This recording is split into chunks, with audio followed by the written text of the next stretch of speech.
We've had kind of an amazing debate over the past year that was crystallized by Matt Walsh in his documentary, What is a Woman? And these are great debates because they become, in essence, philosophical debates and political debates.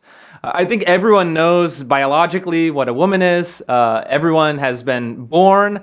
Everyone can identify a woman. Even little kids can say, oh, that's a man, that's a woman with, 98% accuracy in most situations. This is something that should be clear. It's determined by human nature. It's determined by biology. It's determined by reproduction. It's determined in large part by cultural norms. And yet the fact that the question needs to be asked signifies that there is now a debate about it. How do you define a woman? Is a woman something that becomes true through biology? Or is a woman something that becomes true through social construction or cultural norms? And so we have what is now really a kind of right-left debate. The right says, no, it's about human nature. The left says, no, it's about social construction. Anything can be a woman, according to that postmodern theory, deconstructionist theory, kind of gender ideology idea of sex and gender being separate. And so what we have now is the dictionaries actually entering the debate, starting to enter the fray. And I found this actually through a source, sent it to me earlier this week. It sparked a huge media cycle. We now have dozens and dozens of news stories that were sparked by my tweet highlighting what happened, who's entered the debate.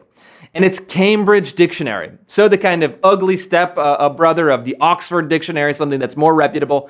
Cambridge, of course, coming from a famous university brand, is trying to get up in the rankings and maybe spark a little controversy by changing the definition of woman in the dictionary. And so what did they say? They added a secondary definition that says, quote, a woman is an adult who lives and identifies as female, though they may have been said to have a different sex at birth. So we're seeing a couple things here if we actually break it down and look at it piece by piece. You're said to have a different sex at birth. So they're saying, well, there is a difference between biological sex and gender, okay, taking that directly from queer theory or postmodern gender theory. And they're saying it's an adult who lives and identifies as female. So they're saying, well, whatever you are, you could be a biological woman, you could be a biological man, you could be whatever. What matters is your identification. So your own personal and then your own social and cultural construction of gender is determined by you. And then they say something, I think they actually slipped up, because they say an adult who lives as a female, though they may have been.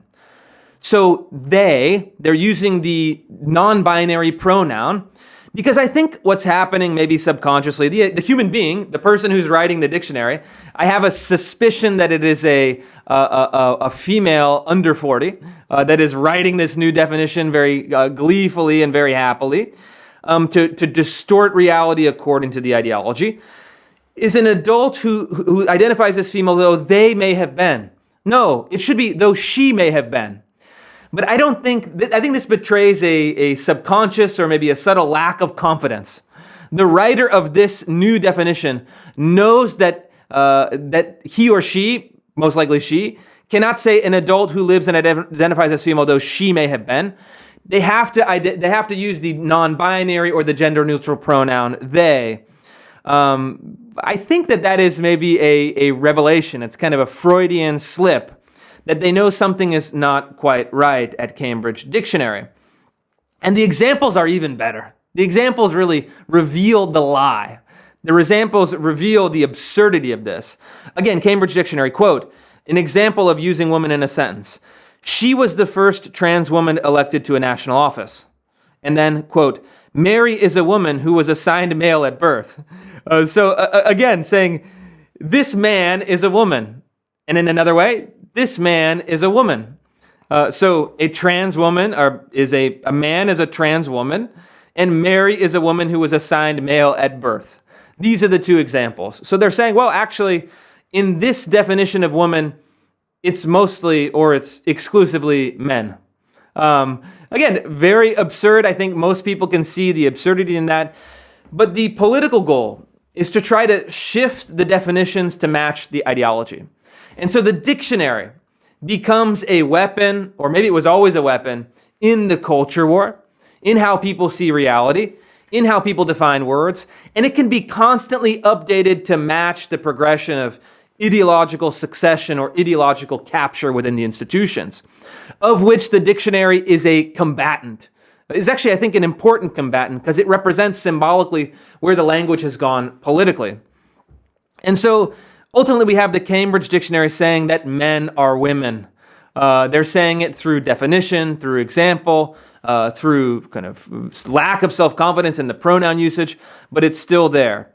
And so we have, I think, the terminal conclusion of when ideology starts to distort so much to a point where it results in something that even left-wing publications and even corporate publications are highlighting in the news, because I saw it first in the dictionary, and it is a noteworthy story, because you're seeing the battle of language playing out in real time, and rather than waiting to print the 120th edition of the official Cambridge Dictionary, they can change it online instantly. They can change it, hopefully without people noticing, as they silently and invisibly undermine language, undermine the natural order, and try to use an almost nominalist technique to say, if we change the word, we change the reality. Ultimately, though, as we've seen in story after story, reality has a way of fighting back. Reality cannot be so easily subverted by changes in language.